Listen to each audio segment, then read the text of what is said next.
Why are you laughing? Just gotta get my giggles out.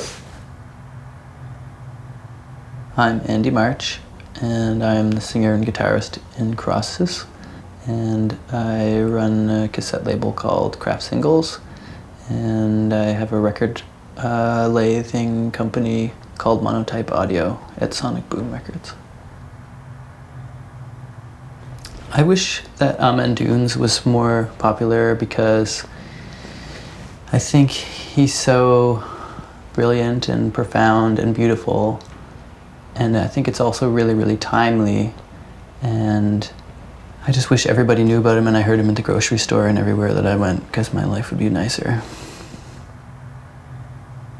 My most treasured musical object is my guitar amplifier, because most people have so many pedals and gadgets and valuable guitars, but I found that pretty much any guitar, if I just plug it right into my amplifier, it always just sounds perfect. I think it's been modified because it doesn't sound like other guitar amps of its ilk. It's a Music Man from the 70s, and yeah, I just don't need any pedals or anything, and it's always there for me and never breaks. And I don't know what I'd do without it. I wish that I had been part of the Miles Davis quintet, octet, etc. Partly because as time went on and Miles Davis died and John Coltrane died, that circle went on to do incredible things like Alice Coltrane and all the psychedelic jazz. I wish that I had been in the fold at that time, because that would have just been so exciting. I became a musician because when I was very, very young, early in my 5th year, I fell off my bike and I had a horrible injury. And part of the recovery from that injury was, it was suggested that I should learn a musical instrument to regain strength and mobility in my hand. And so my grandfather, who was a musician, started teaching me piano.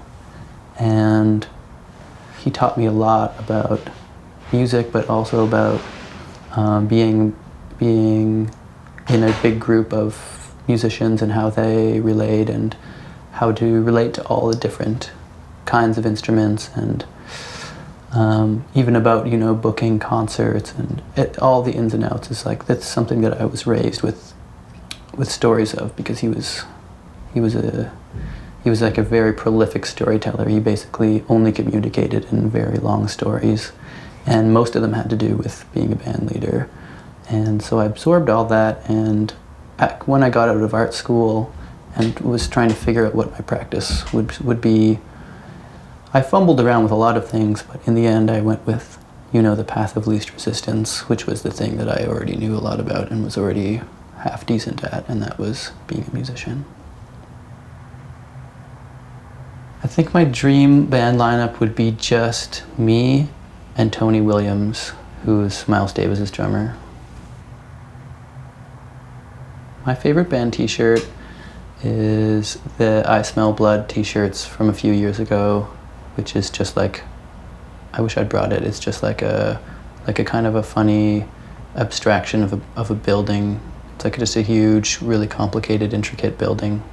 It's really beautiful, and I always get compliments on it, so I try and wear it almost every day. I'm not wearing it today, though. What are you wearing today? Today I'm wearing a Mets shirt. I always say that if I wasn't a musician, I would be a fabricator, which is like a person who builds custom furnishings, I guess, probably primarily. For example, if you were starting a restaurant and you wanted a really fancy, or not even necessarily fancy, but like a customized set of tables and chairs, say, you would go to a fabricator and they would get to be inventive and creative. And my friends who are fabricators seem very fulfilled, and it seems like a very fun job because you're doing a different thing every day, and yet you're working with your hands and you have the satisfaction of creating, and I think that's what I would do.